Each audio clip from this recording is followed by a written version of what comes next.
जय माँ पीताम्बरा, जय माँ ब्रह्मास्त्र महाविद्या, जय जय श्री महाकाल। भक्तजनों, भक्त जब परेशान हो जाता है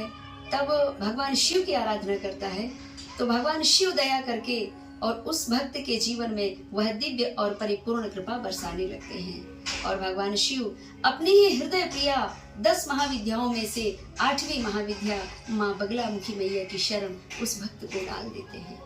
क्योंकि भगवान शिव ने भी माँ उमा भवानी से कहा है, हे महादेवी, मेरे भक्त जिस भी रूप में मुझे भजते हैं मैं उसी रूप में उन्हें प्राप्त होता हूँ,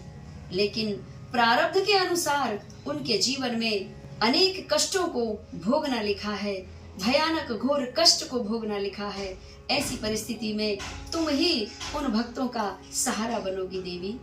और जिस भक्त के कार्य मेरे द्वारा सफल नहीं होने का योग है, जैसे राहु और केतु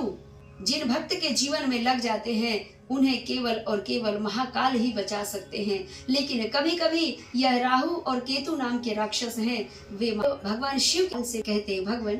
प्रारब्ध के दुष्कर्मों के प्रभाव से इस मनुष्य के जीवन में हम गोचर कर रहे हैं और हमारे गोचर के अनुसार कभी सुख और कभी दुख को प्राप्त करता है और अब यह घोर कष्ट में जा रहा है। तो जो भक्त के जीवन में भयानक काल जैसा दोष भी व्याप रहा है और वह भक्त भगवान शिव की आराधना करता है, भगवान शिव से गुहार लगाता है, तो भगवान शिव महाकाल स्वरूप उस भक्त को प्राप्त होकर के, महाकाल के स्वरूप में प्राप्त होकर के महाकाल स्वयं ब्रह्मास्त्र की शरण में डाल देते हैं। और माँ भगवती ब्रह्मास्त्र महाविद्या, माँ बगलामुखी मैया और बाबा महाकाल जब दोनों की कृपा दृष्टि उस साधक, उस भक्त के जीवन में प्राप्त होती है, वह भक्ति प्राप्त होती है, तो सर्व कष्टों से वह भक्त मुक्त होता है, सर्व बाधाओं से मुक्त होता है।